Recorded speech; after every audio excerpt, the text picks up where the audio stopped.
The laboratory plunged into near darkness, the holographic projection of Mars flickering and dying.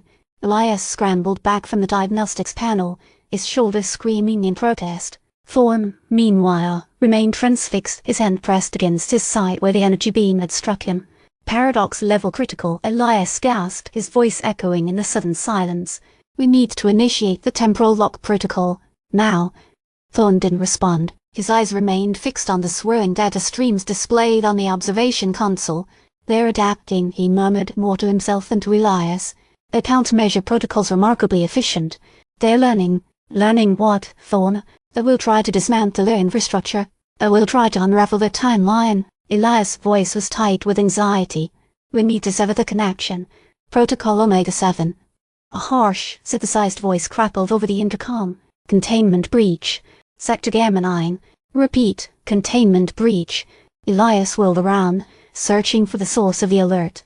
What's happening? Is that security?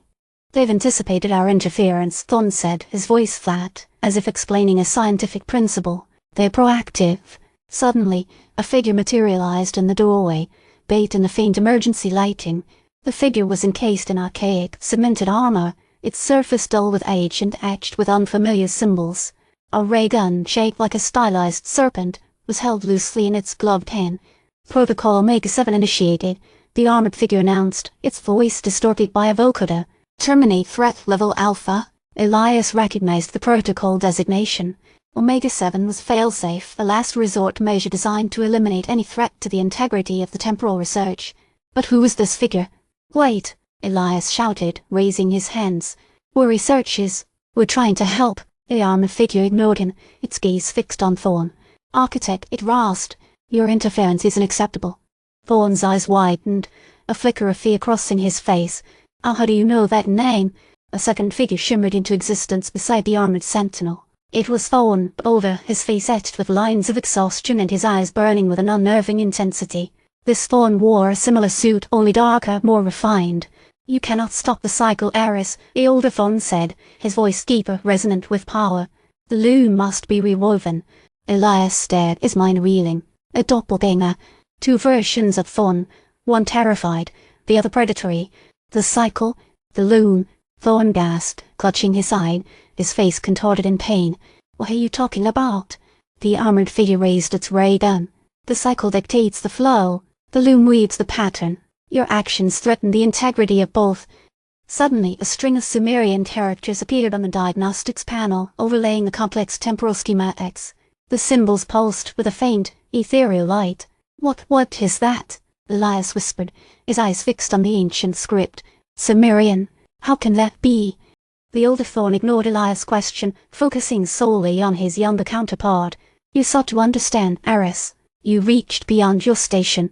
Now, you will learn the consequences. This is insane, Elias yelled, pushing himself to his feet, ignoring the searing pain in his shoulder. He lunged toward Thorne, intending to pull him away from the impending danger. But it was too late.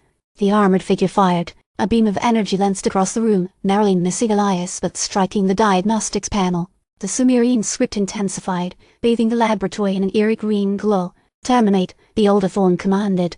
The ray gun discharged again, this time aimed directly at Elias. He threw himself behind a nearby console, narrowly avoiding the blast. The energy beam struck the wall, sending sparks flying and triggering a cascade of alarms.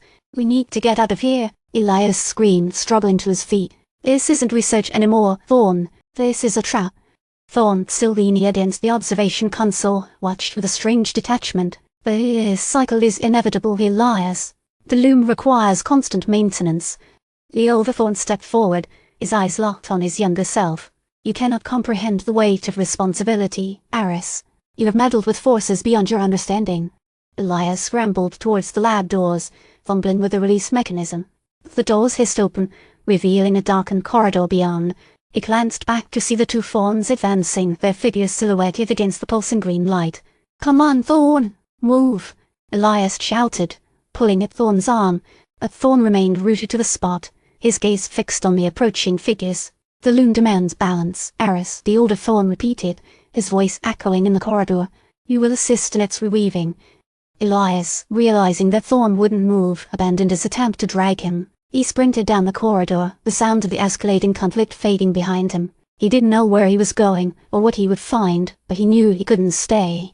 He reached a junction, and turned sharply, heading towards what he hoped was an emergency exit.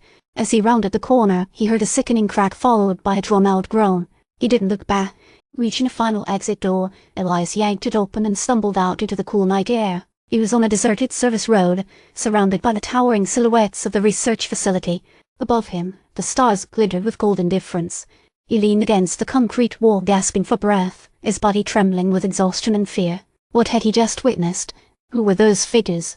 What was the cycle, and what was the loom? And what had Thorne become? Suddenly, the Sumerian symbols, the ones that had appeared on the diagnostics panel, flashed before his eyes. He understood now. It wasn't just about time travel. It was about something far older, something tied to the dawn of civilization, a knowledge buried beneath millennia of dust and forgotten languages. He knew with a certainty that chilled him to the bone that his journey was far from over. He had stumbled upon a secret that could unravel the very fabric of reality, and he was now inextricably bound to it. As he stared up at the star-strewn sky, a single thought echoed in his mind. Thorne wasn't just an architect. He was a key, and the door he had opened led to a darkness he could barely comprehend. He took a shaky breath and began to walk, disappearing into the shadows, determined to uncover the truth, no matter the cost. The future of humanity, he feared, depended on it,